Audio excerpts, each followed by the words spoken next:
Hello good morning student. आइए हम class 6 का चैप्टर नंबर कौन सा पढ़ेंगे 2 और पार्ट नंबर कौन सा पढ़ेंगे 2।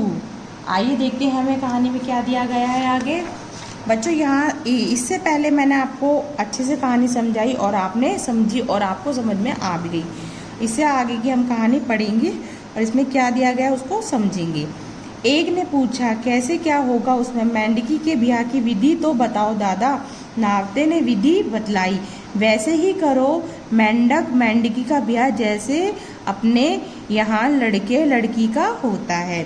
सगाई, फलदान, शगुन, तिलक, आतिशबाजी, भावड़, जयोनार सब धूमधाम के साथ हो, तभी इंद्रदेव प्रसन्न होंगे। लोगों ने आकाश की ओर देखा, तारे टिमटिमा रहे थे, बादल का धब्बा भी वहाँ न था।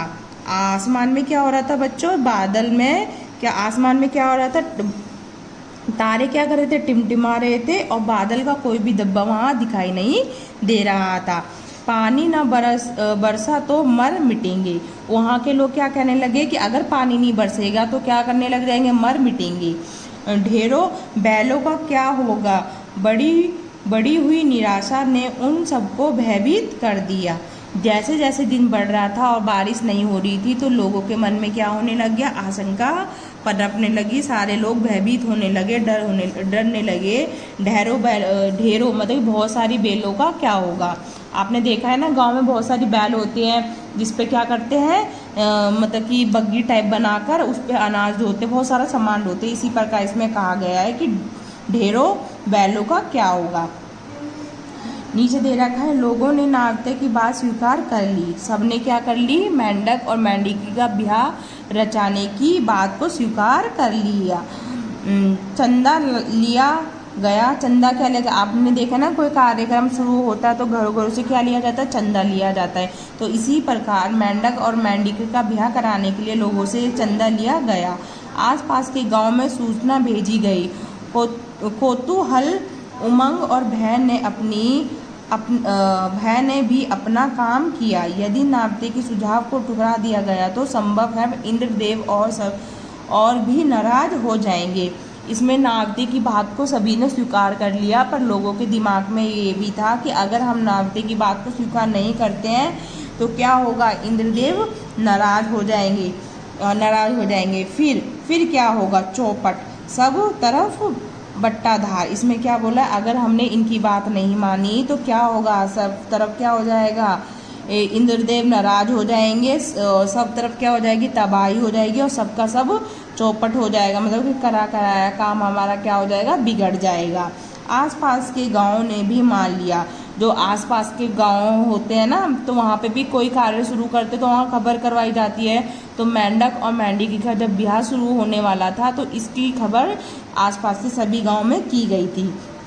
तो सबने इस बात को स्वीकार कर लिया था कि कोई बात नहीं, मेंढक और मेंढकी का ब्याह करवाया जाए। थोड़े ही समय में काफ़ी चंदा इकट्ठा हो गया। जो चंदा इकट्ठा किया गया था शादी के लिए, ब्याह के लिए, वो इकट्ठा हो गया। नावते ने जोड़ी मेंढक भी कहीं से पकड़ कर रख ली।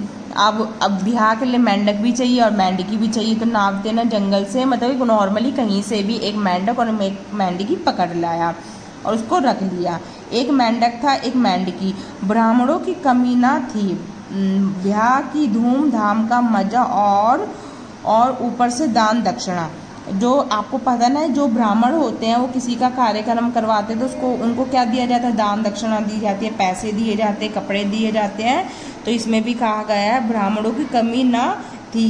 ब्याह की धूमधाम का मजा और ऊपर से दान दक्षिणा।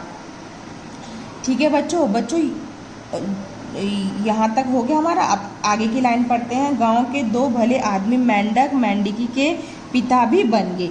गांव के जो दो भले आदमी थे वो क्या बन गए? वो मेंढक की माता और पिता भी बन गए। मुहूर्त निकाला गया।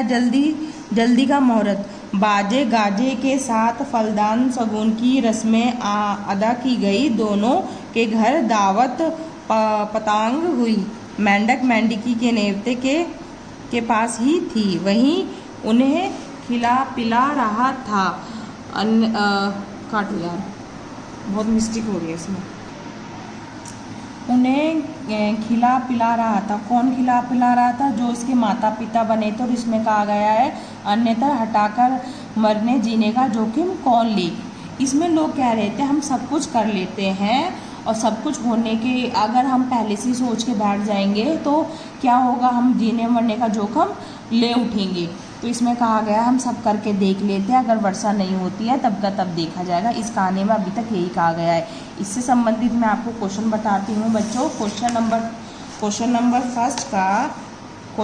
फर्स्ट का पार्ट नंबर आपको करना है गा और घा करना है। और क्वेश्चन नंबर 2 का ये आपको पूरा बुक में ही फिल करना है। जब लाइव क्लास होगी तब मैं आपसे से सारे कार्य पूछूंगी, ठीक है बच्चों। और इसका उच्चारण आपको करना है। और क्वेश्चन नंबर 4 का क्वेश्चन नंबर आपको का करना है और किस में करना है, बुक में ही करना है बच्चों। अभी तक जो कार्य मैंने आपको करवाया है या करने को जो दिया और समझाया वो कार्य आपको किस में करना है, बुक में करना है। जब हमारी लाइव क्लास होगी तब मैं आपसे सारे कार्य पूछूंगी और इससे संबंधित क्वेश्चन पूछने के बाद हम पार्ट नंबर आगे स्टार्ट करेंगे। पार्ट नंबर कौन सा होगा आगे का नेक्स्ट क्लास में हमारा बच्चों? Part number 3।